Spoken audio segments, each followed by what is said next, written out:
Dear student, class 12 NCERT math chapter number 10 vector algebra. हमारा topic है addition of vector and इस topic में हमारे पास में टू टाइप से एडिशन हम कर सकते हैं। That is first is triangle of vector addition and the second is parallelogram law of vector addition. हम दोनों समझते हैं कि किस तरीके से हमारे पास में ये लॉ है, किस तरीके से हमारे पास में एडिशन होगी। तो देखते हैं सबसे पहले हम देखें कि अगर हमारे पास एक वेक्टर है इस तरीके से ए वेक्टर, ये अगर फ्री वेक्टर है तो हमने रिप्रेजेंटेशन में ये सीखा है कि अगर ये ए पॉइंट और ये बी पॉइंट है तो हम या तो इस वेक्टर को इस तरीके से रिप्रेजेंट किया जा सकता है और इस वेक्टर को ऐसे भी रिप्रेजेंट किया जा सकता है। सिमिलरली लेट अस से अनदर वेक्टर है, एक अनदर वेक्टर है हमारे पास में और ये वेक्टर की डायरेक्शन कुछ इस तरीके से है।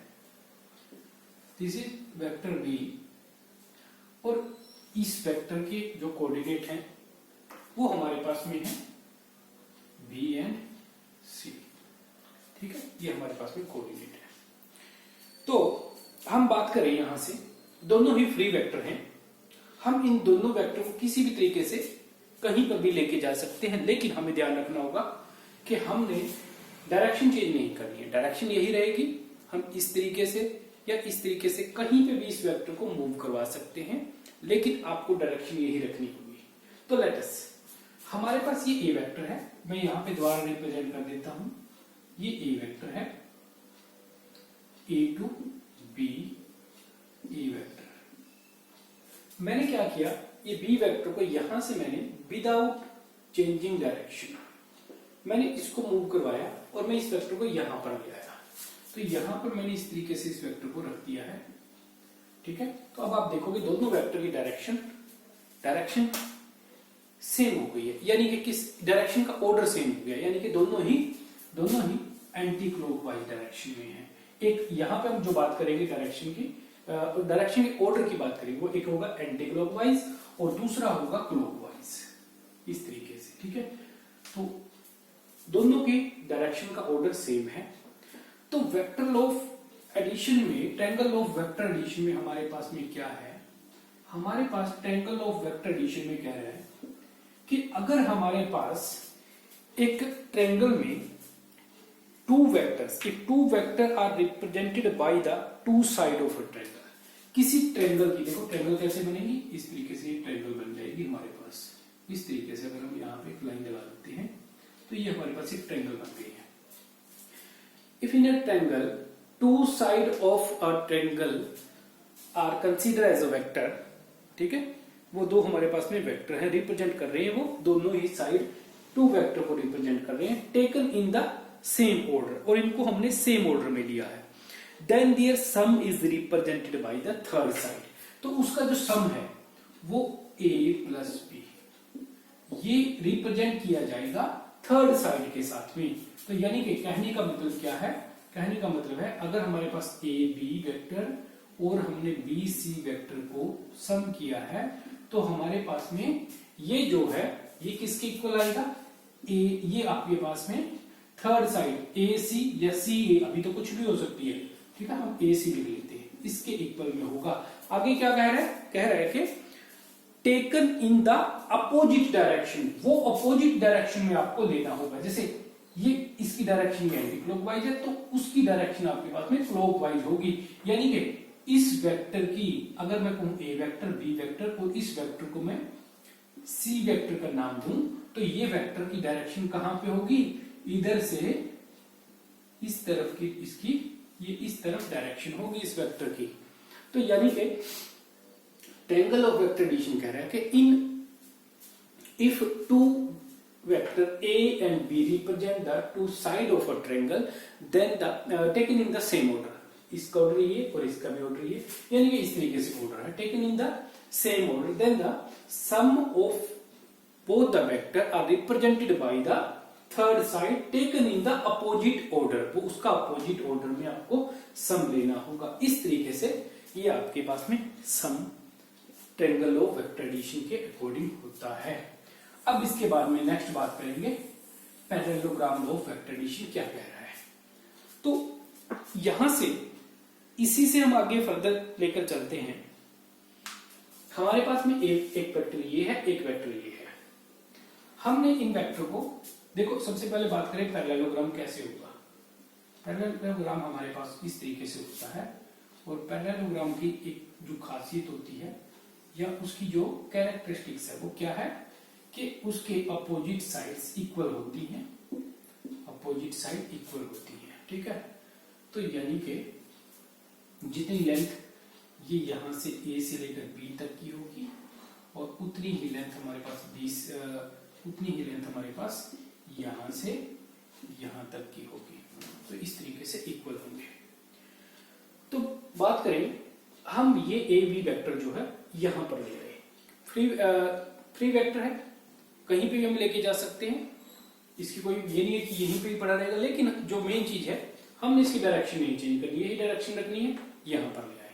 तो ये हमारे पास में वेक्टर है ए वेक्टर। ठीक है, ए वेक्टर कहें या फिर ए बी वेक्टर, यानी कि ए बी वेक्टर या ए वेक्टर बात एक ही है। यहाँ पे इनिशियल पॉइंट और फाइनल पॉइंट के टर्मिनल पॉइंट के अकॉर्डिंग हमने इसको रिप्रेजेंट किया है, यहाँ पे हमने सिर्फ एक अल्फाबेट के अकॉर्डिंग रिप्रेजेंट किया है। तो अब हमारे पास ये जो दूसरा वेक्टर है बी वेक्टर, हमने उस बी वेक्टर को हम लेके आए। देखो ट्रायंगल में हमने यहाँ पे लगाया था, यहाँ पे हमने ट्रायंगल के अकॉर्डिंग बात करें तो हमने यहाँ पे लगाया था। यहाँ पे लगाने के बाद में यहाँ पर उस वेक्टर को रखने के बाद हमें उसकी रिजल्टेंट जो सम था वो ये मिला था, ये वाला रिजल्टेंट सम मिला था। ये बात आपको ध्यान में रखनी है, अभी हम इसका बाद में यूज करेंगे, यूज नहीं करेंगे एक्चुअली में, हम कंपेयर करेंगे बाद में। तो ये हमारे पास में बी वेक्टर था उस केस में। अब पैरेललोग्राम लॉ में हम किस तरीके से इसको रख रहे हैं, पैरेललोग्राम लॉ में हम इसको इस वेक्टर को यहां ना रख के हम इस वेक्टर को यहां पर रख रहे हैं, यहां पर। अब क्या कह रहा है देखो, इसके पैरेललोग्राम लॉ के अकॉर्डिंग क्या है, पैरेललोग्राम लॉ के अकॉर्डिंग हमारे पास है कि अगर हमारे पास में टू वेक्टर किस तरीके से हैं कि वो पैरेललोग्राम की एडजेसेंट साइड है, दोनों ही एडजेसेंट साइड है पैरेललोग्राम की, और वो दोनों ही किसी एक पॉइंट से, उनका जो इनिशियल पॉइंट है दोनों का वो कॉमन है, यानी कि दोनों ही को इनिशियल वेक्टर हैं। यहां से ये ए वेक्टर और ये बी वेक्टर दोनों ही को इनिशियल वेक्टर हैं। तो इस तरीके से जब दोनों ही को इनिशियल वेक्टर है, पैरेललोग्राम लॉ की बात कर रहे हैं, ट्रायंगल लॉ की बात नहीं कर रहे। ट्रायंगल लॉ में हम उनका सेम ऑर्डर लेते हैं। यहाँ पे बात करें, यहाँ पे हमने को इनिशियल वेक्टर इनको लिया है, और ये भी कह सकते हैं दोनों ही एडजेसेंट साइड है हमारे पास पैरेललोग्राम की। जब पैरेललोग्राम की एडजेसेंट साइड की तरीके से हमने इन वेक्टर को रखा है, तो जो इनका को इनिशियल पॉइंट है उस को इनिशियल पॉइंट से पास होता हुआ डायगोनल जो बनेगा, इस को इनिशियल पॉइंट से हमारे पास ये डायगोनल बनेगा, ये डायगोनल ही हमारे पास इन वेक्टर का सम होगा, a प्लस बी, ये हमारे पास इन दोनों वेक्टर का सम आएगा। देखो वही तो बन गया। आप यहां से इसको कंपेयर करके देखो, इसको आप बोल जाओ तो यही तो है ए वेक्टर, और ये क्या था, ये दोनों साइड आपस में इक्वल होगी, जितनी लेंथ ये है उतनी ही लेंथ ये है, वही डायरेक्शन है, तो ये भी बी वेक्टर है, ये भी बी वेक्टर है। तो यहां से हम बात करें, ये ट्रायंगल लॉ ही तो है, ट्रायंगल ऑफ वेक्टर एडिशन। लेकिन यहाँ पे पैरेललोग्राम लॉ की तरीके से बात हुई है, पैरेललोग्राम के अकॉर्डिंग बात हुई है, तो ये हमने यहाँ पे बी वेक्टर ना लेके यहाँ पे लिया है, और इसके अकॉर्डिंग क्या है, सम तो हमारे पास वही रहेगा। तो डेफिनेशन क्या बनी कि एडजेसेंट की साइड की फॉर्म में अगर हम एक वेक्टर, दोनों वेक्टर को रखते हैं पैरेललोग्राम लॉ के अकॉर्डिंग, तो हमारे पास जो सम आएगा वो जो उनके कॉमन पॉइंट में से पास होता हुआ डायगोनल होगा, वो आपके पास में sum of vector A and B होगा। ये आपके पास में parallelogram law of vector addition है।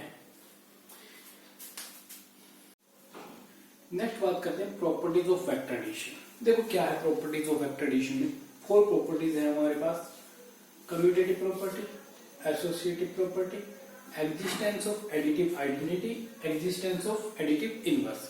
इन 4 प्रॉपर्टी को हम डिस्कस करते हैं। सबसे पहले कम्यूटेटिव क्या है, कम्यूटेटिव यानी कि कहने का मतलब है एडिशन में उल्टा कैसे भी हम ऐड करें वो रिजल्ट सेम आना चाहिए। तो यानी कि जैसे हम ए वेक्टर और बी वेक्टर को अगर हम ऐड करते हैं और अगर हम बी वेक्टर और ए वेक्टर को ऐड करते हैं तो दोनों ही केस में रिजल्ट सेम आएगा। अब कहोगे सर इसमें क्या फर्क है? देखो जैसे हमारे पास एक नंबर है 4 + 5 और ये 5 + 4 के इक्वल भी होगा, ये तो आपको पता है, सिंपल ये दोनों का सम 9 आएगा। लेकिन अगर हम कहें 4 - 5 और 5 - 4 किया तो हमने यहाँ पे वही साइन हमारे पास में नेगेटिव है, तो यानी कि जरूरी नहीं है कि कम्यूटेटिव हर जगह पे होल्ड होगा। कुछ ऐसी भी कंडीशन होती है जहां पे ये होल्ड नहीं होगा, जैसे मैट्रिक्स में नहीं होता, मैट्रिक्स में मल्टीप्लाई में नहीं होता, AB = BA, ये जरूरी नहीं है कि होता है हमारे पास में।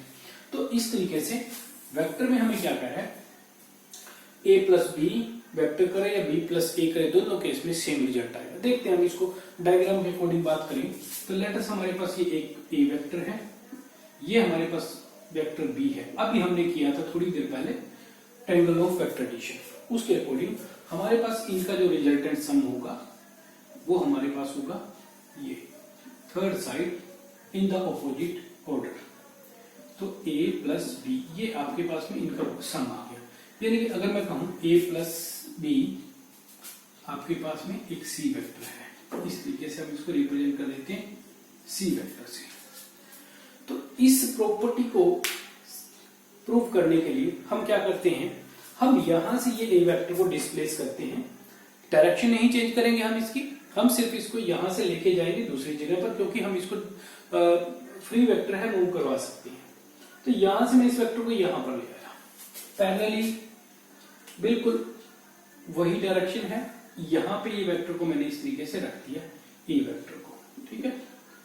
और ये जो बी वेक्टर था इसको मैं यहां पर ले आया, यहां पर इस वेक्टर को लेकर आए इस तरीके से।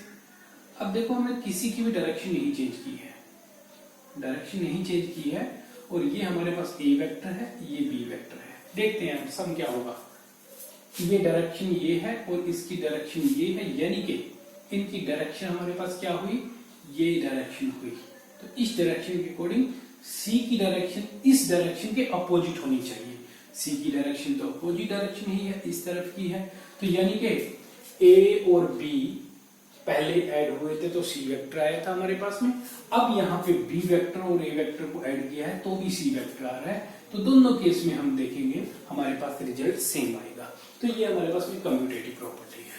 इसके बाद में बात करते हैं कम्यूटेटिव प्रॉपर्टी के बाद a + b = b + a, ये आपके पास में कम्यूटेटिव प्रॉपर्टी में था। एसोसिएटिव प्रॉपर्टी, एसोसिएटिव प्रॉपर्टी कहती है कि अगर हम 3 वेक्टर को, किन्हीं भी 3 वेक्टर को हम ऐड करें और उनको ऐड करने के बाद आपने किस तरीके से ऐड किया, देखो हम क्या करेंगे, पहले 2 वेक्टर को ऐड करेंगे, फिर उसके अंदर थर्ड वेक्टर ऐड करते हैं। तो यानी कि पहले हमने ए और बी वेक्टर को ऐड किया, फिर उसमें सी वेक्टर ऐड किया। इसी तरीके से पहले हमने यहाँ पे पहले हमने बी और सी वेक्टर को ऐड किया, फिर इनके सम को हमने ए वेक्टर में ऐड किया। तो इस तरीके से कह रहा है कि इस केस में भी आपके पास रिजल्ट सेम आता है। अगर हम इसको भी डायग्राम के अकॉर्डिंग बात करें तो एक बार जल्दी से हम देख लेते हैं। लेट अस ये ए वेक्टर है, ए वेक्टर, यहाँ पे ये हमने लिया एक बी वेक्टर, तो इस केस में इन वेक्टर का जो सम आएगा, इन वेक्टर का ये सम आ रहा है हमारे पास a + b वेक्टर, ठीक है। अब नेक्स्ट केस में क्या होगा, हमारे पास लेट अस यहाँ पे ये एक वेक्टर है c, ये एक c वेक्टर है, तो ये डायरेक्शन है इनकी, इस तरीके से ऑर्डर है।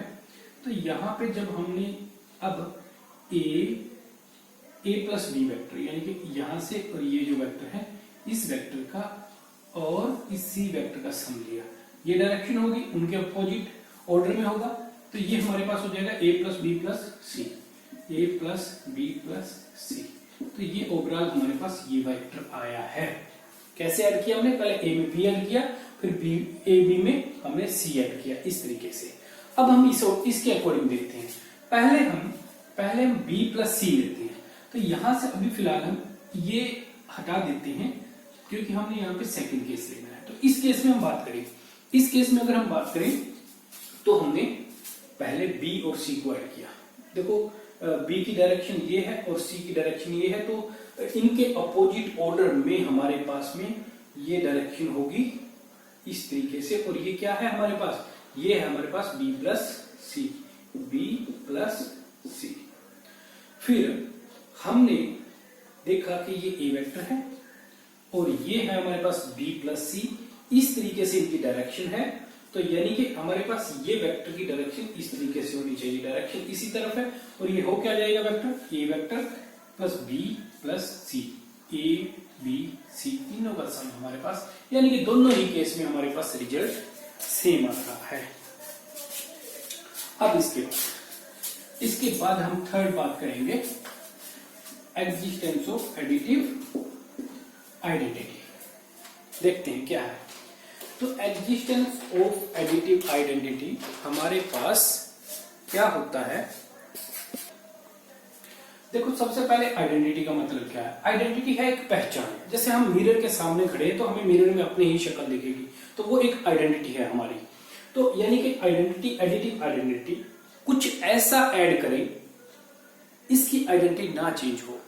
तो उसके लिए हमने एक वेक्टर ए, लेटर से एक वेक्टर ए है, तो इस वेक्टर में हमने कुछ ना कुछ ऐसा ऐड करना है कि ऐड होने के बाद भी ये ए वेक्टर ही रहे। सिंपल सा तरीका है, हम इसमें एक जीरो वेक्टर ऐड करेंगे। और जीरो वेक्टर का मतलब क्या है, अगर हम थ्री डायमेंशन में बात करें, जीरो आई प्लस जीरो जे प्लस जीरो के, ठीक है। यानी कि उसके एक्स एक्सिस, वाई एक्सिस और जेड एक्सिस पर उसकी डायरेक्शन कुछ भी नहीं है। तो ये हमने ऐड किया, ऐड करने के बाद हमारे पास में ए वेक्टर है, और या हम इसको इस तरीके से भी लिख सकते हैं, जीरो वेक्टर प्लस ए वेक्टर। दोनों ही केस में आपके पास में ए वेक्टर ही आएगा।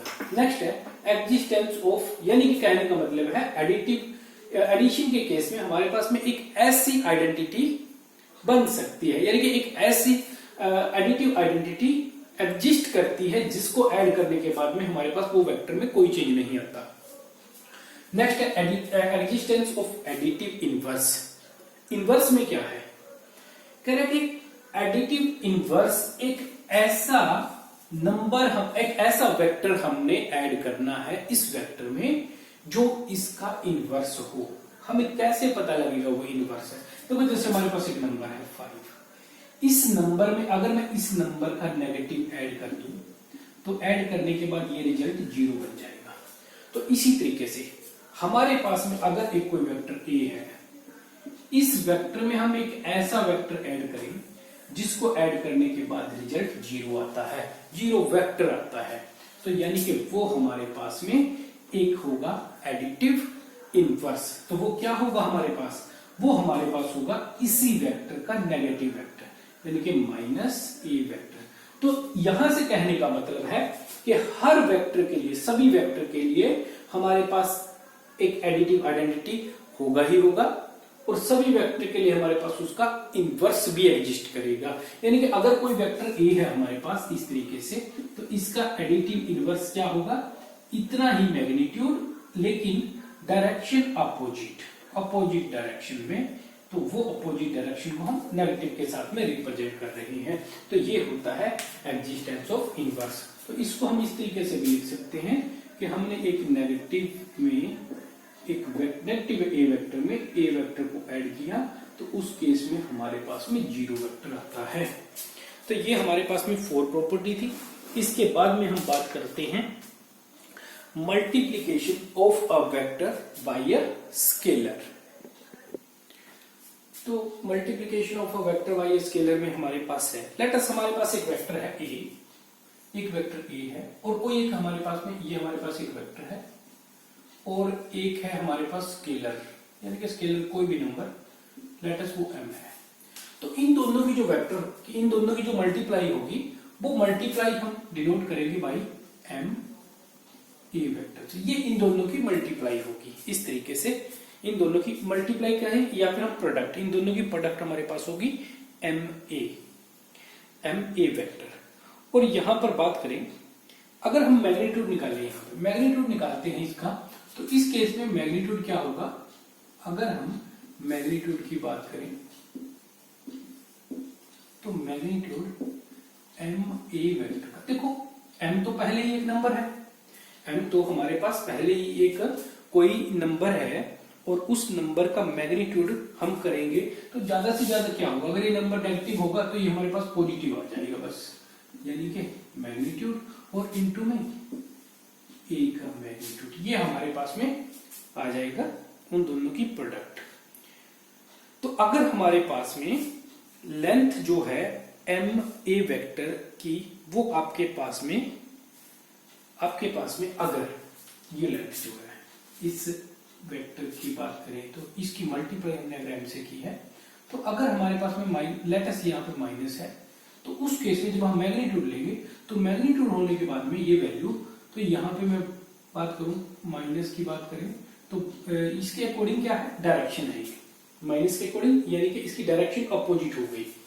लेटस ए वेक्टर इस साइड में था और किसी नंबर m से मल्टीप्लाई करने पर, लेटस एक एग्जांपल के अकॉर्डिंग बात करें तो let's m is equal to -2 से मल्टीप्लाई हुई, -2 से मल्टीप्लाई होने के बाद इसकी डायरेक्शन क्या है, एक तो ये डबल हो गया वेक्टर, और दूसरा इसकी डायरेक्शन अपोजिट हो गई, यानी कि ये हो गया -2a, तो डायरेक्शन अपोजिट बता रहा है। जब हम मैग्नीट्यूड लेंगे, मैग्नीट्यूड में क्या होगा, मैग्नीट्यूड में -2 इंटू ए वेक्टर, और उस केस में मैग्नीट्यूड 2 का अलग से एंड ए का मैग्नीट्यूड सेपरेट अलग से निकाला जाएगा। तो उस केस में जो डिस्टेंस है एक्चुअल में, वो डिस्टेंस क्या होगी, हमारे पास यहां से जब मैग्नीट्यूड निकाला हमारे पास में पॉजिटिव, यानी कि क्योंकि डायरेक्शन की बात कर रहा है, ये नेगेटिव जो है, ये नेगेटिव के अकॉर्डिंग क्या है, हमारे पास डायरेक्शन बता रहा है, और हम जब डिस्टेंस मेजर कर रहे हैं, हम इस पॉइंट से इस पॉइंट तक की डिस्टेंस बात करें ए से बी तक,